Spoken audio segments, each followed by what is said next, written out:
tarde, pessoal. Sejam bem-vindos a um dos últimos episódios do podcast sobre a CNV. E hoje, com esses ilustres convidados, né, a Lavínia e o Calma Bessa, falaremos sobre o uso da força para proteger. E para começarmos, eu queria a introdução, né, um pouco sobre esse assunto, para a gente ficar mais por dentro. Então, a introdução sobre esse assunto é a seguinte. O autor, né, o Marshall Rosenberg, ele começa falando sobre a força para proteger na fala. Ele diz que a gente pode ter dois tipos de força, uma força realmente protetora e uma força punitiva. Ele dá um exemplo do seguinte, vamos dizer que o sujeito da oração seja Luísa. Ele dá o exemplo, tipo, Luísa é um exemplo punitivo. A fala, Luísa, se você continuar com essa sua irresponsabilidade e continuar faltando nas aulas, você vai reprovar na escola. Primeiro exemplo. Agora uma fala mais protetora, né? Só para passar a mesma mensagem. Falaria o seguinte, Luísa, como você está faltando muito na escola, isso pode acabar atrapalhando suas notas e assim você vai acabar repetindo de ano. As duas mensagens passam a mesma ideia, só que uma é punitiva e a outra é protetiva. O segundo tópico que ele trata nesse capítulo é como você pode estruturar bem uma fala com alguém através de 3 dicas. A primeira dica é seja direto com a pessoa. Não se prenda muito ao que a pessoa quer ouvir ou o que a pessoa gostaria de ouvir. Fale o que tem que ser falado da melhor maneira, só que tendo um pouco menos de cuidado com as emoções que a pessoa quer receber, certo? A segunda coisa é o cuidado com o não repetitivo na fala.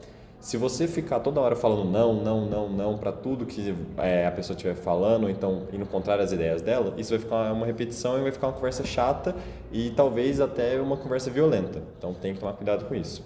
E a terceira coisa tenha noção da sua responsabilidade na fala. A partir do momento que você tem noção do que você está falando, do que isso pode causar ao outro, você já pode ter consequências, assim como o outro também pode ter consequências devido à sua fala. E é isso meio que o que o Marshall Rosenberg conta no capítulo. Muito certinho. Em relação às ações mais punitivas, como a gente pode fazer para corrigir elas de forma a não constranger o autor da fala e também não acabar revidando essa punição? Assim, para você não constranger e nem punir o autor da fala, você tem 2 opções. A primeira seria levar o autor a repensar a própria fala. Você questiona ele, no caso, se é realmente aquilo que ele quis dizer, refaz a fala e tenta seguir o passo a passo do que ele fez para ver se tudo está certinho, estruturado, se foi a mensagem que ele quis passar ou se está errada, seria a primeira opção. A segunda opção é você já corrige a fala automaticamente na sua vez de falar, só que sem ser punitivo. Você pode perguntar, seria essa a mensagem? Você tem certeza? Seria essa a ideia? Eu estou certo em pensar assim? E assim você não vai nem punir nem constranger ele em nenhum momento. Sim, certinho. Puxando o gancho dessa pergunta, eu gostaria de saber qual que é o limite da comunicação responsável, né? Quando que deixamos de falar apenas o que aprendemos, né, o que somos ensinados a falar, e começamos a ter nossa responsabilidade na fala, liberdade ao falar, né? O limite é alcançado quando deixamos de reproduzir o que aprendemos mecanicamente, tanto na escola, tanto com a família, e passamos a entender que somos autores responsáveis pelo que nós dizemos. A verdadeira liberdade de expressão vem acompanhada da responsabilidade emocional pelo que a gente fala. E isso exige maturidade, autenticidade e empatia.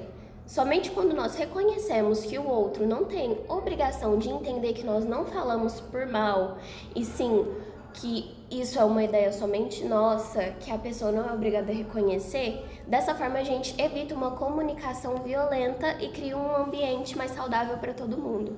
Certinho, muito obrigado. E pessoal, esse foi nosso penúltimo episódio, se eu não me engano, do podcast da comunicação não violenta, CNV. Agradeço a audiência, aos nossos telespectadores, agradeço aos nossos convidados. É o amigo Iago que apresentou comigo esse podcast. Fiquem até o próximo e último episódio.